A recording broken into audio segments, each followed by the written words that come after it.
Shalom, saudara-saudara yang terkasih dalam nama Tuhan Yesus Kristus. Salam jumpa kembali, salam sejahtera untuk saudara-saudara sekalian. Dan pada kesempatan kali ini kita akan kembali belajar firman Tuhan. Belajar firman Tuhan yang sungguh akan luar biasa memberkati kita, menggerakkan kita, dan kita boleh pakai menjadi penuntun perjalanan hidup kita hari ini, besok, bahkan untuk selamanya.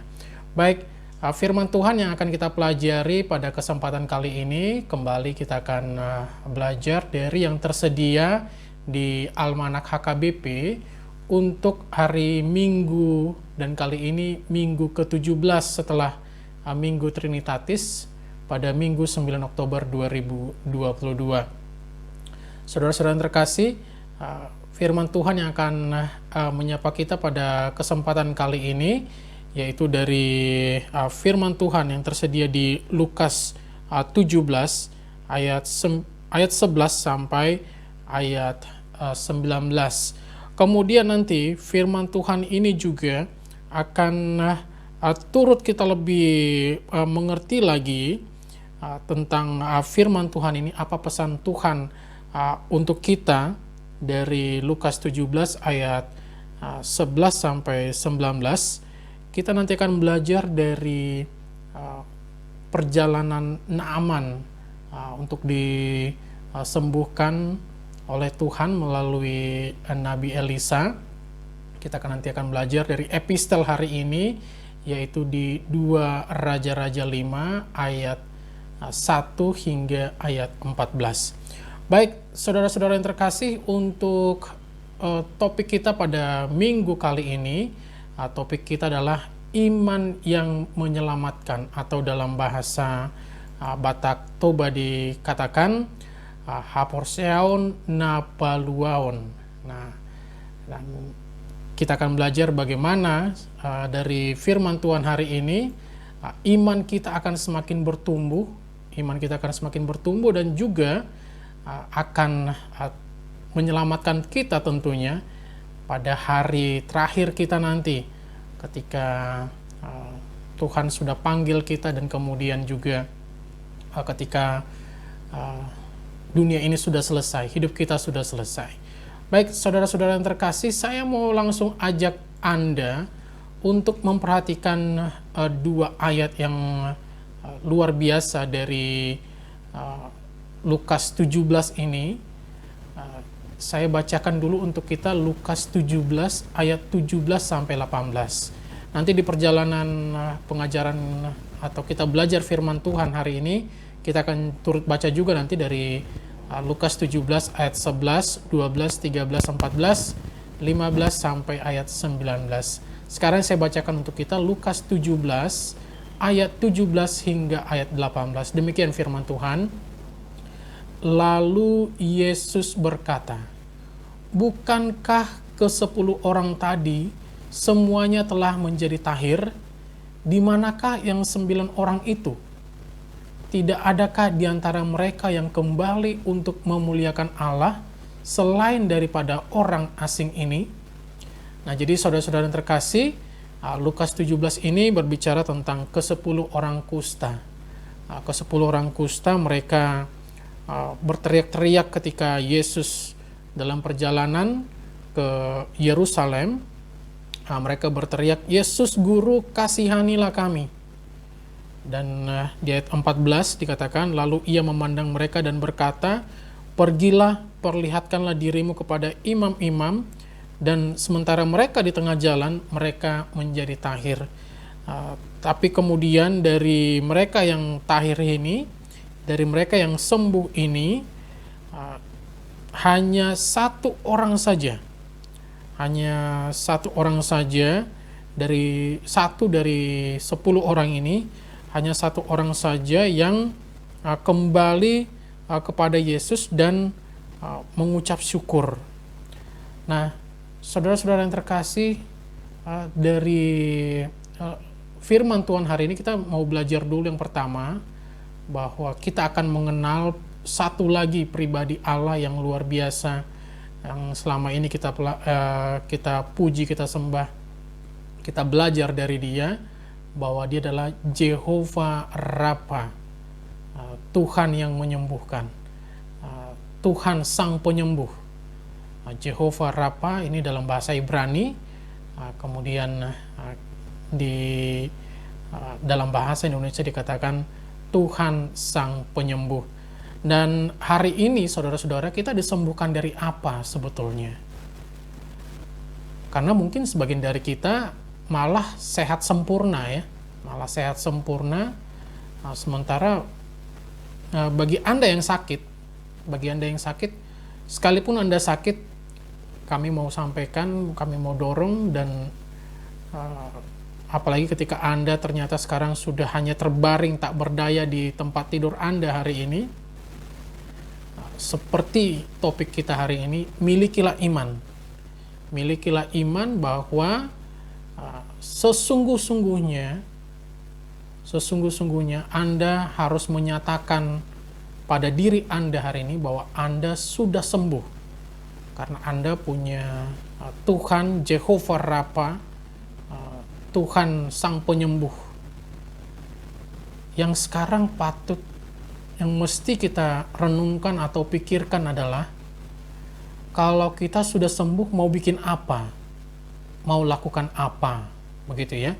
Nah, jadi saudara-saudara yang terkasih, sekarang kita kembali ke pertanyaan tadi, kita disembuhkan dari apa hari ini? Karena sebagian besar dari kita, mungkin umat manusia yang ada hari ini, itu malah mungkin sehat-sehat saja, baik-baik saja, tidak ada yang sakit. Tapi kemudian hari ini kita akan disembuhkan. Ternyata ada yang sakit di antara kita, sekalipun secara fisik kita melihat kita baik-baik saja, tapi secara rohani, nah inilah yang mau disembuhkan. Disembuhkan dari apa kita hari ini? Disembuhkan dari dosa-dosa kita. Dosa-dosa kita mau disembuhkan hari ini, dan kita tahu dosa-dosa kita itu sudah disembuhkan lewat pengorbanan Tuhan Yesus di kayu salib.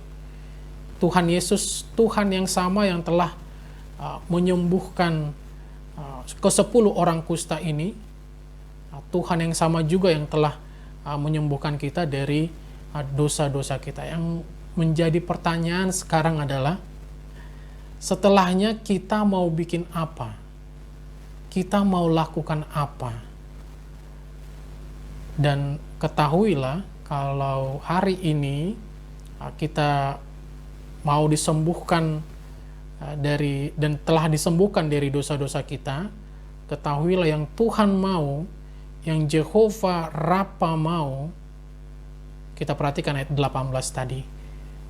Di ayat 18 dikatakan, tidak adakah di antara mereka yang kembali untuk memuliakan Allah selain daripada orang asing ini? Nah, artinya kalau kita sudah disembuhkan, apakah itu sakit fisik kita, apakah itu sakit rohani kita, jiwa kita, raga kita, sekarang pertanyaannya adalah, apakah kita mau kembali untuk memuliakan Allah? Dalam pelajaran-pelajaran kita sebelumnya, Tuhan mengajak kita untuk memperhatikan juga orang-orang di sekitar kita. Karena ada di sini dikatakan, selain daripada orang asing ini, selain daripada orang asing. Artinya hari ini bukan hanya orang Kristen yang sakit. Orang yang bukan Kristen juga sakit. Tapi coba kita bandingkan juga dengan orang-orang di luar sana yang mereka setelah sembuh. Apakah kita juga sama seperti mereka, kembali untuk memuliakan Allah? Dan puji Tuhan, hari ini Tuhan nggak minta kepada kita yang rumit-rumit, yang ribet-ribet, enggak. Yang Tuhan mau, kalau kita mau memuliakan Tuhan lagi hari ini, adalah baca Alkitab setiap hari. Jadi hari ini kita sudah baca Alkitab di gereja, Bagaimana dengan Senin, Selasa, Rabu, Kamis, Jumat, Sabtu? Apakah kita juga kembali untuk membaca Alkitab? Atau kita kembali lagi ke gereja minggu depan masih dengan ayat yang kita baca hari ini? So, harusnya jangan seperti itu. Kita besok kita harus kembali membaca Alkitab seperti kita membaca Alkitab hari ini di gereja kita.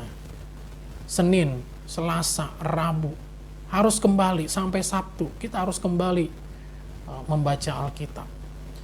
Dan kalau kita mau bicara tentang dosa-dosa yang disembuhkan, dan bagaimana dengan membaca Alkitab, dengan membaca firman Tuhan, dosa-dosa kita disembuhkan, kita mau baca Ibrani 10. Nah, mari saudara-saudara terkasih, kita baca Ibrani 10. Ini ayat yang saya sangat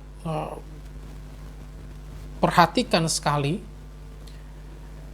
Ibrani 10 ayat 15-17. Dan tentang hal itu, Roh Kudus juga memberi kesaksian kepada kita.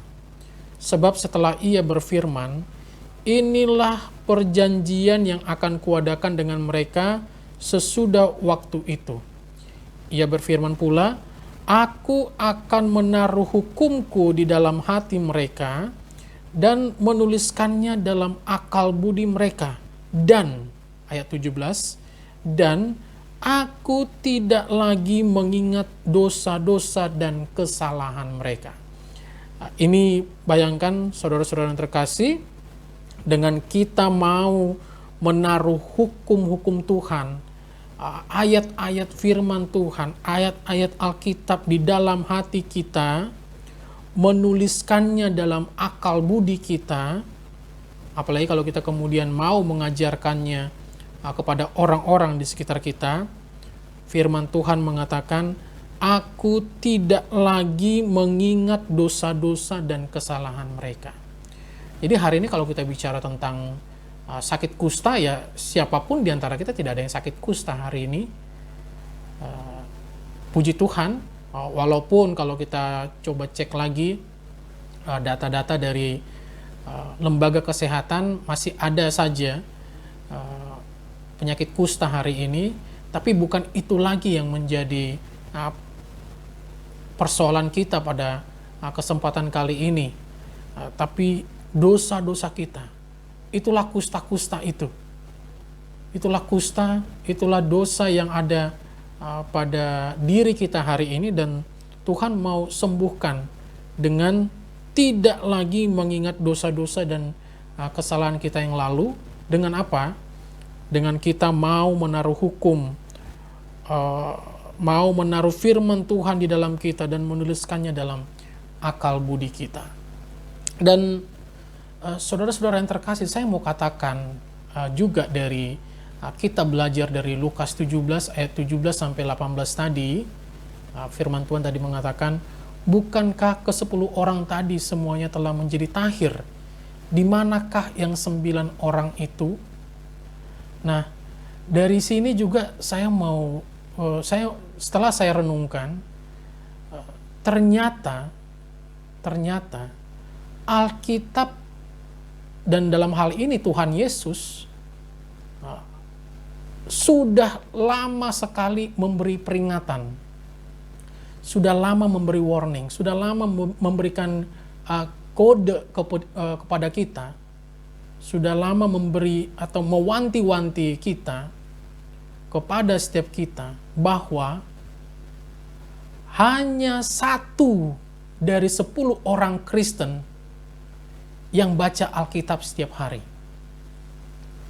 Inilah yang kalau saya belajar dari Lukas 17 ini, Tuhan kasih peringatan kepada terutama untuk hamba-hamba Tuhan hari ini di HKBP khususnya, Sintua, pendeta, Bibelfro, diakones, bahwa hanya 1 dari 10 orang Kristen yang baca Alkitab setiap hari.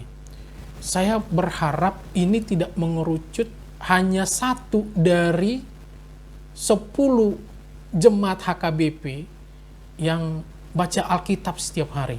Tapi saya sangat berharap bahwa satu dari semua orang Kristen di dunia ini yang baca Alkitab, saya berharap satu itu adalah jemaat HKBP. Jadi hari Minggu segenap warga Kristen khususnya HKBP sudah manopoti dosa, sudah berdoa pengampunan dosa, dan tentulah Tuhan pasti dengar doa minta pengampunan dosa dari kita. Persoalannya sekarang adalah pada Senin sampai Sabtu, apakah kita membaca Alkitab atau firman Tuhan, membaca Alkitab setiap hari? Karena dengan itu pula lah jalan kita untuk kembali seperti tadi, memuliakan Allah. Saudara-saudara yang terkasih, kita tidak usah berdebat apa betul seperti yang saya katakan tadi, bahwa hanya satu saja dari 10 orang Kristen, atau begini, kita juga mesti siap pada keadaan yang terburuk. Jangan-jangan hanya satu dari 10 jemaat HKBP yang baca Alkitab setiap hari. Dan momentumnya hari ini adalah hari ini kita masih dalam suasana 161 tahun HKBP. Hari ini menjadi pengingat kepada kita supaya besok, lusa, minggu depan, bulan depan, setiap hari kita berangkat dari 161 tahun HKBP, kita baca Alkitab setiap hari. Karena apa? Saya khawatir kalaupun memang satu yang baca Alkitab setiap hari dari HKBP, saya khawatir itu hanya pendeta kita. Hanya pendeta. Itu pun amang-inang pendeta baca Alkitab setiap hari, jangan-jangan hanya untuk mempersiapkan katakanlah sermon. Karena kita ada banyak sermon-sermon kategorial, misalnya di HKBP setiap hari ada sermon. Tapi yang mau didorong hari ini amang-inang pendeta, sekalipun Anda sudah pernah baca Alkitab belasan kali, selama masih dalam pelayanan di dunia ini, di HKBP khususnya, Tuhan ingatkan hari ini harus baca Alkitab setiap hari. Kalau Anda sudah pernah sampai di Wahyu, mari ulang lagi dari Kejadian, ulang lagi. Di samping membaca ayat-ayat sermon, baik itu sermon kaum ibu, kaum bapak, remaja dan pemuda Naposo Bulung, sermon sekolah minggu atau guru sekolah minggu, ada sermon lansia atau untuk yang lanjut usia. Tapi selain ayat-ayat itu pun, dan termasuk selain ayat-ayat harian yang ada di Almanak HKBP, kita didorong untuk tetap membaca Alkitab itu dari berurutan, dari Kejadian, Keluaran, Imamat, Raja-Raja, sampai ke Mazmur, Amsal, Kidung Agung, Pengkhotbah, sampai ke Maliaki. Perjanjian Lama selesaikan, demikian juga Perjanjian Baru, Matius, Markus, Kisah Rasul, Rom, Korintus, Galatia, Efesus, sampai Wahyu. Itu dibaca lagi, kita baca lagi. Rekan-rekan Sintua, amang-inang pendeta, termasuk semua jemaat HKBP. Supaya apa? Besok atau tahun depan kita ketemu lagi di ulang tahun HKBP yang ke-162, kalau ada dilakukan survei misalnya, 10 dari 10 jemaat HKBP, 10-10-nya baca Alkitab setiap hari. Dan tentu baca Alkitab setiap hari tidak berhenti di kita, tapi harus juga kita tularkan, kita dorong kepada orang lain. Jadi saudara-saudara yang terkasih, kita mungkin ada yang meragukan peringatan atau kode keras tadi yang saya sebutkan. Mungkin ada yang berkata, masa sih hanya 1 dari 10 orang Kristen yang baca Alkitab setiap hari setelah hari Minggu berlalu? Tapi sekali lagi saya mau dorong supaya kita juga mesti bersiap dengan kemungkinan yang terburuk. Bukan bermaksud untuk berpikir negatif. Bukan, tapi kita mau, dan dari saya yang pelajarin juga dari beberapa, sudah belasan minggu Trinitatis kita pelajari firman Tuhan. Kalau kita lebih dalam lagi merenungkan firman Tuhan itu, sebetulnya kita diajak untuk mempersiapkan kemungkinan yang terburuk ketika kita berada dalam ladang pelayanan, ketika kita menjadi seorang Kristen. Hari ini, kemungkinan yang terburuk itu adalah kalau benarlah bahwa hanya 1 dari 10 orang Kristen, atau mungkin hanya 1 dari 10 orang HKBP yang baca Alkitab setiap hari, yang kembali memuliakan Allah, mengucap syukur setiap hari. Jadi kita harus perhatikan kemungkinan yang terburuk ini, bukan untuk berpikir negatif sekali lagi, tapi supaya kita siap. Ketika itu ternyata yang terjadi, kita sudah tahu akan menyuarakan apa, melakukan apa, seperti apa yang harus kita sampaikan kepada orang-orang di sekitar kita, khususnya jemaat-jemaat di HKBP. Harapannya tentunya, bagi Anda yang sedang menyimak video ini, memang Anda lah pribadi, dan kalau ada pribadi yang membaca Alkitab setiap hari, khususnya di HKBP, saya berharap Anda lah itu. Tapi sekali lagi, kebiasaan ini pun kita harus tularkan dan dorong kepada semua orang, karena jangan-jangan kalau kita jalan dan ketemu lagi dengan orang Kristen besok, dan kita bikin ya iseng-iseng aja gitu ya, bikin survei gitu, sudah baca Alkitab belum hari ini? Jangan-jangan belum.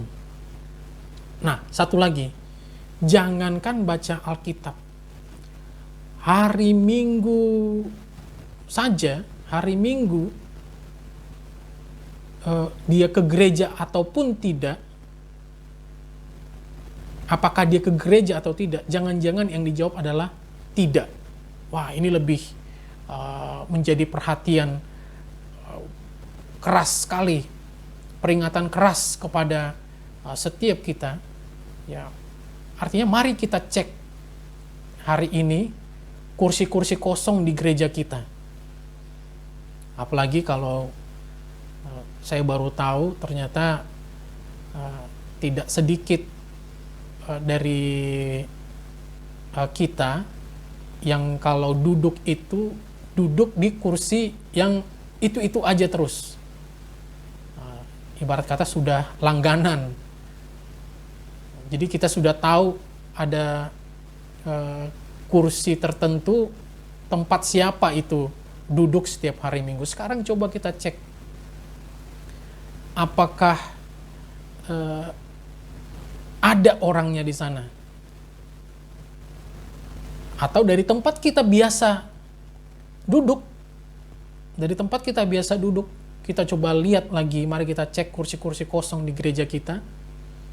Adakah Bapak Ibu atau Amang Inang yang kita tahu warga jemaat gereja kita lihat sekeliling kita, apakah mereka masih absen lagi seperti minggu-minggu lalu? Artinya apa? Bukan lagi hanya soal apakah baca Alkitab setiap hari, tapi apakah juga mereka ke gereja pada hari Minggu. Ini saudara-saudara, mungkin sebagian dari kita, kita kesampingkan dulu. Kita berharap memang seberapa jumlah jemaat yang terdaftar di gereja kita, memang sebegitu juga lah jumlah kita yang beribadah hari ini. Jadi artinya kita kesampingkan dulu bahwa semuanya memang hadir di gereja. Tidak ada yang tidak hadir, semuanya hadir. Kita kesampingkan dulu yang tidak hadir. Sekarang pertanyaannya adalah, apakah semua yang hadir itu membaca Alkitab lagi besok? Sekarang gini, kenapa kita mesti baca Alkitab setiap hari? Kenapa kita harus baca Alkitab setiap hari? Hari ini kita ketemu jawabannya. Kita baca di Lukas 17 ayat 19. Nah, di Lukas 17 ayat 19 ini, tadi kita bergeser dari Ibrani, Lukas 17 ayat 19. Ini setelah ke-10 orang kusta tadi disembuhkan, kemudian hanya satu yang kembali kepada Tuhan Yesus. Ayat 19, lalu ia berkata kepada orang itu, berdirilah dan pergilah, imanmu telah menyelamatkan engkau. Perhatikan sekali lagi ya, ini firman Tuhan, satu ayat di Alkitab. Lalu ia berkata kepada orang itu, berdirilah dan pergilah, imanmu telah menyelamatkan engkau. Artinya apa? Kalau hari ini kita beriman bahwa kita akan diselamatkan pada hari terakhir kelak, pada kedatangan Tuhan Yesus yang kedua kali, kita beroleh hidup yang kekal di sorga. Kita tahu dari mana? Kita tahu dari mana? Kita tahu dari satu ayat ini. Dari satu ayat Lukas 17 ayat 19. Pertanyaannya adalah, apakah hanya ayat 19 ini saja yang hari ini kita tahu, dengan iman kita diselamatkan? Apakah dengan hanya satu ayat ini saja? Tidak. Ayat 18 tadi, ayat 17, ayat 16, 15, 14 sampai ayat 11. Itu ayat yang juga kita akan, kalau kita pelajari, bahkan kita mengerti, kita akan tahu bahwa ayat-ayat itu juga turut menjadi penjamin keselamatan kita. Demikian juga nanti kalau ke ayat 20, 21, 22. Lukas. Sebelum Lukas, Markus, Matius. Setelah Lukas, Yohanes, Kisah Para Rasul. Semua ayat-ayat yang ada di Alkitab itu adalah ayat-ayat yang akan menuntun kita, mengajarkan kepada kita bagaimana iman Kristen kita akan menyelamatkan kita. Demikian juga dengan ayat-ayat yang ada di Maleaki, yang ada di Zakaria, Hagai, mundur terus, Zefania, Habakuk, Nahum, Amsal, Mazmur, mundur terus ke Ayub, Ester, Nehemia, Esra. mundur terus sampai Kejadian. Setiap ayat yang ada di sana nilainya sama dengan Lukas 17 ayat 19 yang mengatakan imanmu menyelamatkan engkau. Demikian juga sampai Wahyu kita baca. Setiap ayat yang terkandung di sana menuntun kita atau memberi pesan kepada kita. Ayat-ayat itu juga menyelamatkan engkau. Artinya bukan hanya Lukas 17 ayat 19 yang harus kita pegang hanya satu itu saja. Semua ayat itu harus kita pegang. Artinya apa ya? Kita harus baca semua ayat itu. Persoalannya adalah kalau kita mau baca semua ayat itu tidak selesai dalam satu hari, tidak selesai dalam 1 jam, memang butuh waktu, dan butuh waktu itu sampai cukup lama. Gara-gara itulah kenapa kita mesti baca Alkitab setiap hari. Jadi hari ini kita mesti baca Alkitab setiap hari karena memang hanya itu yang Tuhan mau, dulu dari kita. Itu dulu yang Tuhan mau dari kita. Karena kenapa saya katakan seperti itu? Mari kita perhatikan ayat 11. Lukas 17 ayat 11. Dalam perjalanan ke Yerusalem, Yesus menyusur perbatasan Samaria dan Galilea. Wah, ini luar biasa nih saudara-saudara yang terkasih. Samaria dan Galilea ini. Samaria ini adalah, kalau kita baca tadi di ayat 17, orang asing. Kita baca di ayat 16, bahwa orang yang tersungkur di depan kaki Yesus dan mengucap syukur kepadanya itu, orang itu adalah seorang Samaria. Seorang Samaria adalah orang asing. Hari ini kita harus perhatikan. Hari ini Tuhan Yesus sedang menunggu di depan, sedang memperhatikan semua orang HKBP, semua orang Kristen, sedang memperhatikan kita di pintu gerbang gereja kita. Dia sedang perhatikan siapa saja hari ini yang datang ke gereja, dan besok